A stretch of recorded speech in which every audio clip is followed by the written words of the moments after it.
Estimados amigos, gracias por haberme convocado a esta Convención Mundial de Derechos y Garantías Fundamentales en su segunda edición y en pos de la justicia restaurativa. Es un honor. Yo soy abogada académica de diferentes instituciones científico-académicas y mi ponencia hablará por mí. Espero que les agrade estar a la altura de este evento. Muchas gracias por la convocatoria a los organizadores. El título de mi ponencia es Corrupción como violación de derechos humanos. Como decía el insigne jurista alemán Radbruch, 1956, debemos dar a nuestra sociedad no un mejor derecho penal, sino algo mejor que el derecho penal. Desde finales del siglo XX se alzan distintas voces doctrinales que postulan la necesidad de superar, ampliar o complementar el sistema judicial penal, por ejemplo tomando de base el español, regido por el principio de legalidad y de justicia retributiva.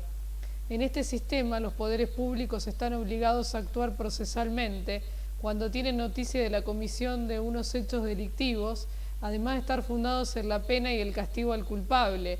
Se pretende incluir lo que se conoce como justicia restaurativa. Esta desarrolla una función de prevención, apuesta por una mayor atención a las víctimas, por espacios de comunicación entre víctima y victimario, y se rige en su caso por el principio de oportunidad en el ejercicio de la acción penal. Esto lo pueden encontrar en el significado innovador y la viabilidad de la justicia terapéutica, restaurativa y procedimental en nuestro ordenamiento jurídico. Estos últimos años, especialmente en América Latina, los temas de corrupción han estado en la boca de la opinión pública, ya sabemos, y han sido protagonistas de diversos debates y divisiones en la sociedad.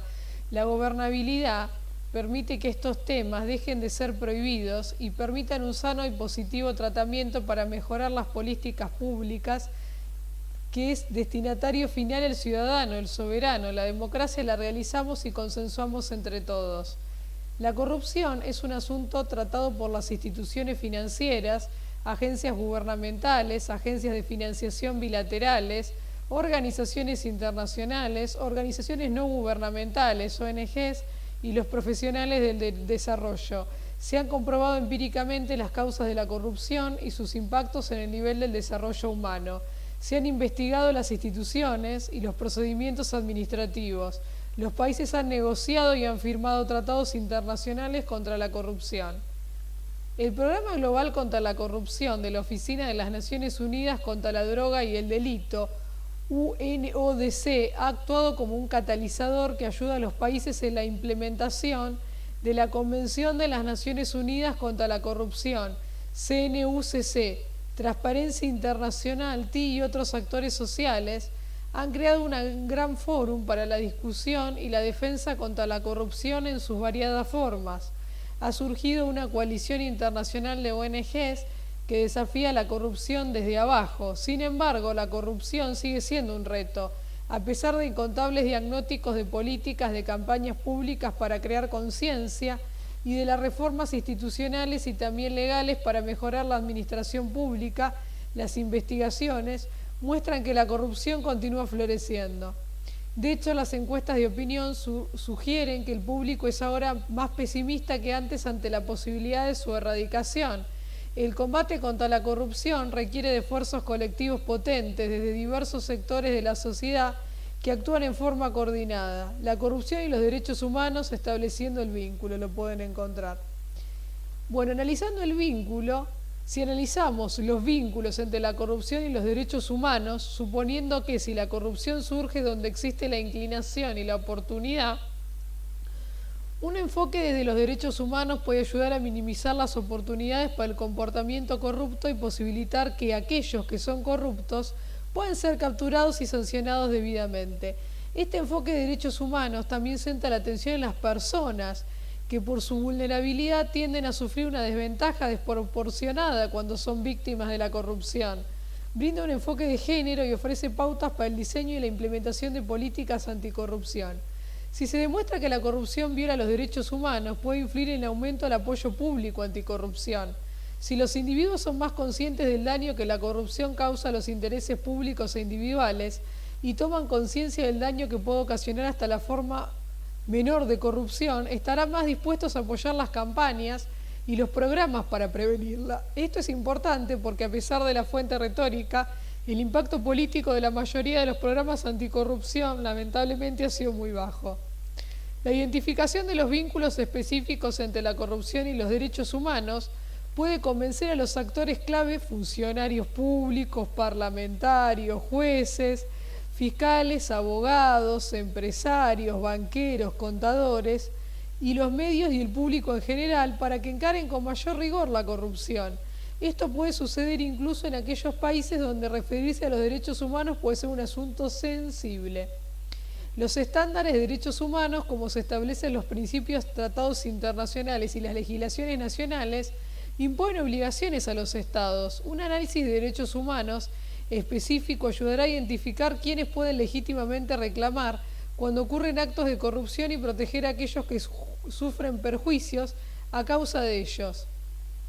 Una comprensión clara de las conexiones prácticas entre los actos de corrupción y los derechos humanos puede empoderar a quienes tienen reclamos legítimos para exigir sus derechos contra la corrupción y puede ayudar a los estados o otras autoridades públicas para que respeten, protejan y cumplan sus responsabilidades en materia de derechos humanos en todos los niveles. En los últimos 60 años, luego de la adopción de la Declaración Universal de los Derechos Humanos, DUDH, se han creado muchos mecanismos para buscar responsabilidad de los estados y de los individuos en caso de violaciones de los derechos humanos. Por ejemplo, además de mecanismos judiciales, los informes parlamentarios son instrumentos importantes en muchos países, igualmente el monitoreo de la sociedad civil, que es cada vez más amplio en muchos países. Las instituciones intergubernamentales también se han desarrollado y además de los mecanismos principales de las Naciones Unidas, ahora encontramos una serie de mecanismos regionales como la Corte Europea de Derechos Humanos, la Corte Africana de Derechos Humanos y de los Pueblos y la Corte Interamericana de Derechos Humanos. Es igualmente significativa la evolución de las instituciones nacionales de derechos humanos. Cuando los actos de corrupción se vinculan a las violaciones de los derechos humanos, todas estas instituciones pueden actuar para buscar la responsabilidad en caso de actos de corrupción y así disminuir los incentivos de la corrupción.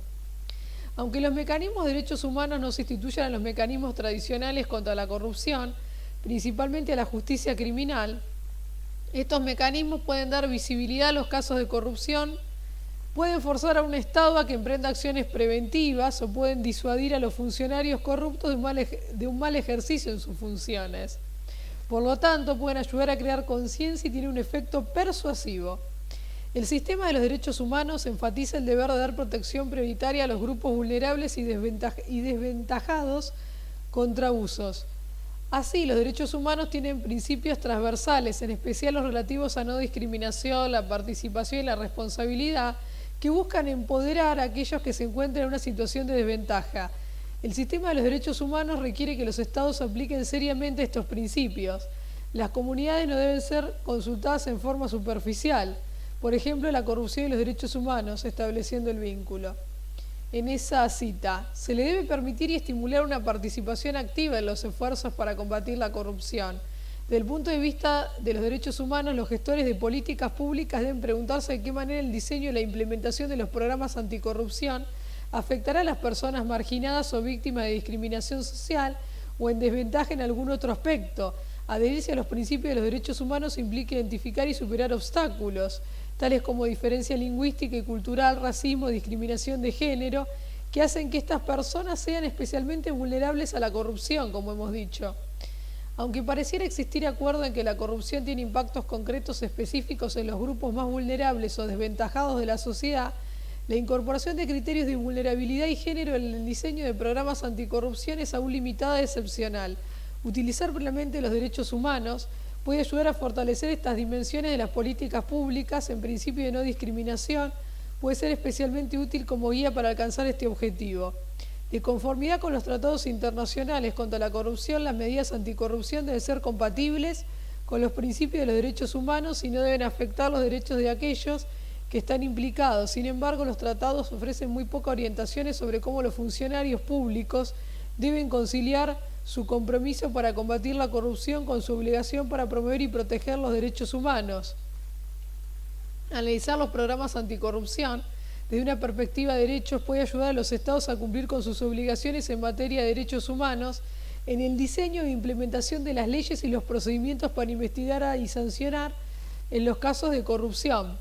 Y aquí llegamos a la reparación. Existen varias instituciones y mecanismos también que se pueden utilizar para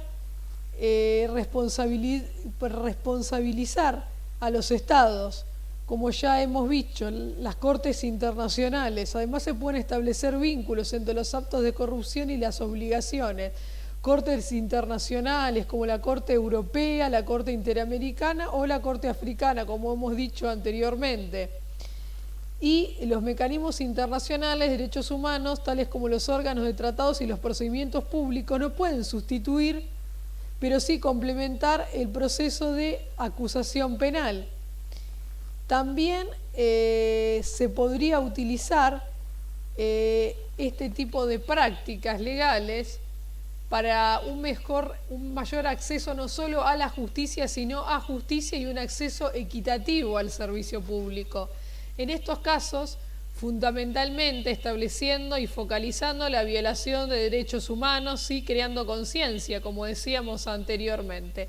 Muchas gracias y espero haber sido de gran ayuda o utilidad a este congreso, que verdaderamente son unos maestros y aprendemos todo por el bien común y sigamos apostando a la excelencia del derecho y a la calidad académica. Muchísimas gracias y ha sido un honor participar en esta convención y en este grupo selecto para el bien común y la sociedad globalizada.